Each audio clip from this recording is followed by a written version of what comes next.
প্ৰথমে মই সংগীতাই আপোনালোক সকলোকে আন এটা নতুন ভিডিঅ'লৈ স্বাগতম জনালোঁ। আজি আপোনালোকৰ কাৰণে এগলেছ কেকৰ ৰেচিপি এটা আগবঢ়াইছোঁ। এগলেছ কেকৰ ৰেচিপি এটা দিবলৈ বহুতে কৈও আছিলে আৰু এগলেছ কেক এটা বনাবৰ কাৰণে আমাক দৈৰ প্ৰয়োজন হয়, কিন্তু আজি মই দৈ নিদিয়াকৈ বনাম। ঘৰতে থকা কিছুমান সাধাৰণ বস্তুৰে আমি এই কেকটো বনাব পাৰোঁ। খাবলৈও ভাল হয় আৰু বহুত কোমলো হয়।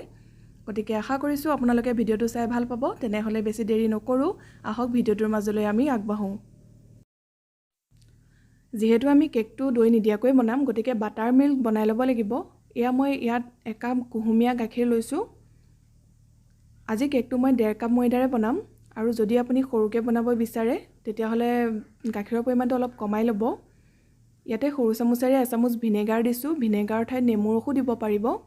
ভিনেগাৰখিনি ভালদৰে মিক্স কৰি দিছোঁ আৰু 10 মিনিটমানৰ কাৰণে এনেদৰে ৰাখি দিম। তাৰপিছতে আমাৰ বাটাৰ মিল্ক ৰেডি হৈ যাব। এইখিনি সময়তে বাকী কামখিনি কৰি লৈছোঁ।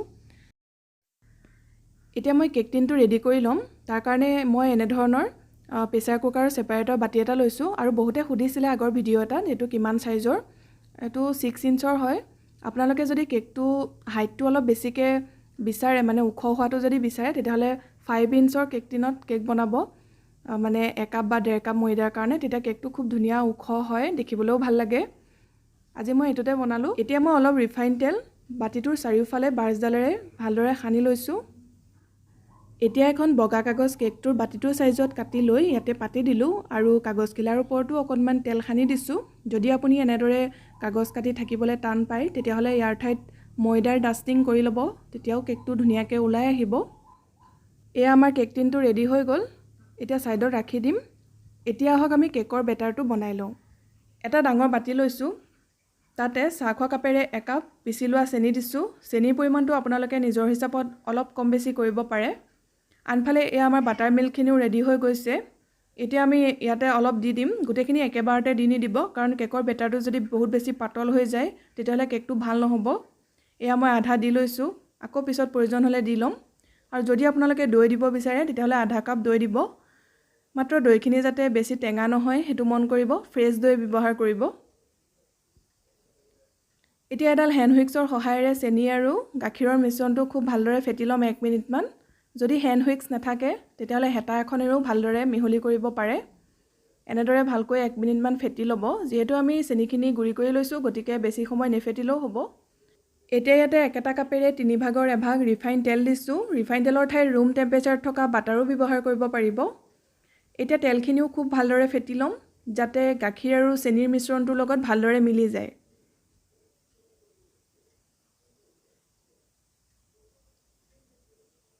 দেখিছেনে, এনেদৰে মই 2 মিনিটমান ফেটি ল'লোঁ।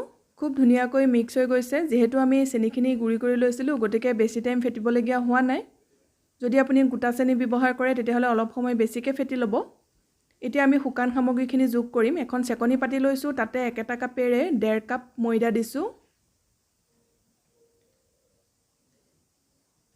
সৰু চামুচেৰে 1 চামুচ বেকিং পাউডাৰ দিছোঁ।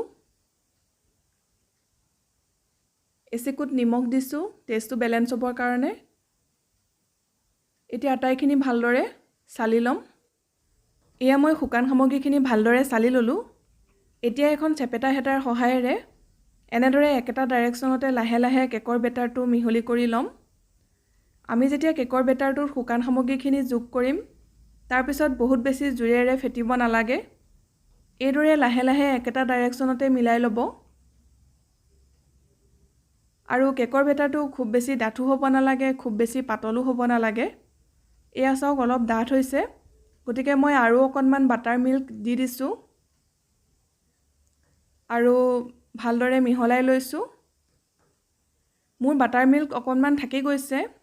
যদি আপোনালোকে এই ৰেচিপিটো ফ'ল' কৰি বনাইছে, তেতিয়াহ'লে 1 কাপ গাখীৰৰ ঠাইত আধা কাপতকৈ অলপমান বেছি গাখীৰ ল'ব, মানে সম্পূৰ্ণ 1 কাপ গাখীৰ নল'ব।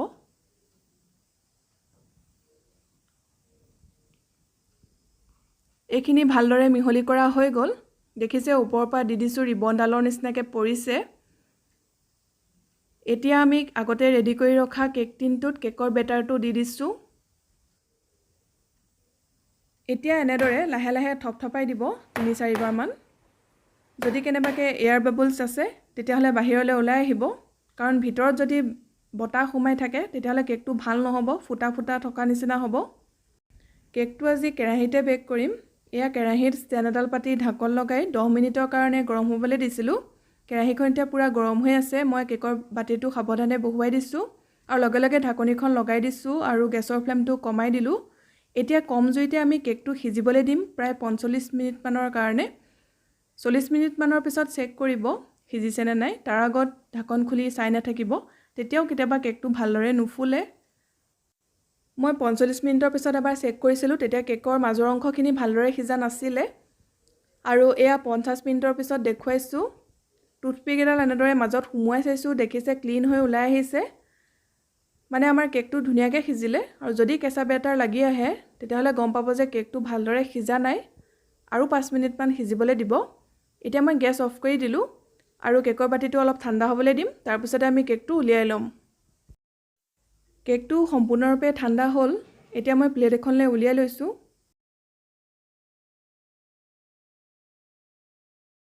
মন কৰিছে বহুত কোমল হৈছে। আপোনালোকে যদি আগতে কণী বা দৈ নিদিয়াকৈ এনেদৰে কেক বনোৱা নাই, এবাৰ বনাই চাব, নিশ্চয় বহুত ভাল পাব। আৰু মই অকণমান কাটিও দেখুৱাইছোঁ। যদি ভিডিঅ'টো চাই ভাল লাগিছে তেতিয়াহ'লে লাইক আৰু শ্বেয়াৰ কৰি দিব। আৰু যিসকলে চেনেলটো ছাবস্ক্ৰাইব কৰা নাই, ছাবস্ক্ৰাইব কৰি কাষতে থকা বেল আইকনটো প্ৰেছ কৰি অল কৰি ল'ব।